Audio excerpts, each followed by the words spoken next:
আজকে মিনি কিচেনে কি বানাবো বলো তো? তোমরা কি দেখে কিছু বুঝতে পারছো? আজকে মিনি কিচেনে বানাবো পাটিসাপটা পিঠে। এর জন্য দেখো এখানে নিয়েছি কিছুটা চালের গুঁড়ো, আর যে নারকেলের পুরটা দেয় না ভেতর, এটা আমি আগের থেকে বানিয়ে নিয়েছি। মিনি কিচেনে তো এত কিছু বানানো সম্ভব না, তাই দিয়ে বসিয়ে দিয়েছি মনে পড়ে কিছুটা জল গরম হওয়ার জন্য। মানে যে ব্যাটারটা আমি বানাবো সেটা না হালকা উষ্ণ গরম জল দিয়ে ব্যাটারটা গুলতে হবে, নয়তো পিঠেটা ভালো হবে না। হালকা উষ্ণ গরম জল দিয়ে গুলে নিলে ব্যাটারটা খুব ভালো হবে, আর পিঠেটাও খুব ভালো হবে। চালের গুঁড়োটা গোলার সময় সুন্দর করে আমি তার ভেতরে দিয়ে দিয়েছি পরিমাণ মতন কিছুটা লবণ দিয়ে খুব ভালো করে ব্যাটারটা করে নিয়েছি। চলো তাহলে ভিডিওটা শুরু করা যাক। ভিডিওটা স্কিপ না করে শেষ পর্যন্ত দেখতে থাকো তোমরা। আমি উনুনটা ধরে উনুনের পরে বসিয়ে দিয়েছি কড়াইটা হালকা গরম হয়ে গেলে তার ভেতরে দিয়ে দিয়েছি কিছুটা সাদা তেল দিয়ে কড়াইয়ের চারপাশে লাগিয়ে দিয়েছি। তারপর যে চালের গুঁড়ো সেটা অল্প করে দিয়ে গোল দিয়ে তার ভেতরে দিয়ে দিয়েছি নারকেলের পুরটা। এবার সুন্দর করে মুড়িয়ে ফেলতে হবে।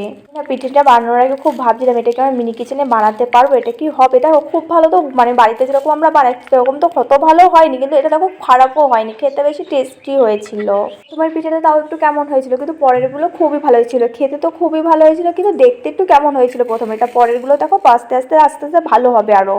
কারা কারা পাটিসাপটা খেতে পছন্দ করো অবশ্যই কমেন্ট করে কিন্তু জানাতে ভুলবে না। তোমরা যদি এখনও আমার চ্যানেলটি সাবস্ক্রাইব না করে থাকো অবশ্যই মনে করে চ্যানেলটা সাবস্ক্রাইব করে দেয়। ভিডিওটা ভালো লাগলে একটা লাইক করে দেয়, পাশে থাকা বেল আইকনটা অবশ্যই মনে করে প্রেস করে রেখো, যাতে করে আমার পরবর্তী ভিডিওর নোটিফিকেশন সবার আগে তোমার কাছে পৌঁছে। দেখো এক এক করে পাটিসাপটাগুলো কিন্তু বানিয়ে ফেলছি। দেখো প্রথমটা তো বানিয়েছি, দেখো একটু ফেটে ফেটে গেছে, পরেরটা কিন্তু খুব ভালো হয়েছে, দেখতেই পাচ্ছ তোমরা।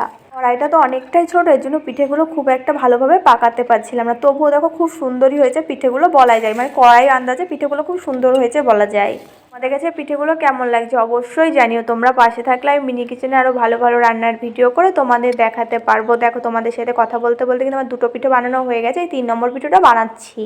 আমি আমার মিনি কিচেনে আর কি পিঠে বানাবো বা আর কি রান্না করবো সেটা তোমরা কমেন্ট করে জানাতে পারো, তাহলে আমি তোমাদের পছন্দ মতো রান্নার ভিডিও করে দেখাতে পারি। নারকেলের পুরটা তো আলাদা করে তোমাদের বানানো দেখালাম। দেখো নারকেলের পুরটা আমি কি করেছি বলো তো? সুন্দর করে একটু ভালো করে চিনি দিয়ে জাল করে নিয়েছি, আর দিয়েছি তার ভেতরে গুঁড়ো দুধ, আর দিয়েছি কিছুটা সামান্য পরিমাণে সুজি। এইভাবে নারকেলের পুরটা আমি বানিয়ে নিয়েছি।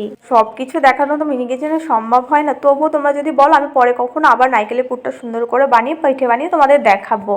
পাটিসাপটা পিঠে কিন্তু ভেতরে যে পুরটা দেওয়া হয় সেটাই কিন্তু টেস্টি হলে পিঠেগুলো খেতে বেশি ভালো লাগে। আমি কিন্তু এখানে কিছুটা খেজুরের গুঁড়ো দিয়েছিলাম এই পুরের ভেতরে, জন্য পিঠেগুলো খেতে আরও বেশি টেস্টি হয়েছে। দেখো এটা কিন্তু আমার লাস্ট পিঠে। দেখো আমার সব পিঠেগুলো এক এক করে তোমাদের সাথে কথা বলতে বলতে বানিয়ে নেওয়া হয়ে গেল। দেখো এই পিঠেটাও বানিয়ে নেওয়া হয়ে গেছে, এই পিঠেটাও সুন্দর করে প্লেটে তুলে নেবো। তোমরা কারা কারা পাটিসাপটা পিঠে খাবে তারা তারা চলে আসো, কিন্তু নয় কিন্তু 4টে পিঠে শেষ হতে কিন্তু বেশিক্ষণ লাগবে না। আমার দাদা আবার পাটিসাপটা পিঠে সন্দেশেরটা বেশি পছন্দ করে, আমি ভেতরের পুরটা সন্দেশ দিয়ে করলে বেশি খেতে পছন্দ করো, নারকেল অতটা বেশি পছন্দ করে না। তোমরা যদি বলো তাহলে পরের বার পাটিসাপটা আমি সন্দেশ দিয়ে বানাবো। সন্দেশ দিয়েও কিন্তু আমার কাছে বেশ ভালো লাগে, কিন্তু তার থেকেও বেশি ভালো লাগে নারকেল দিয়ে। তাহলে আসি, দেখা হচ্ছে পরের ভিডিও। ততক্ষণ তোমরা ভালো থেকো, সুস্থ থেকো।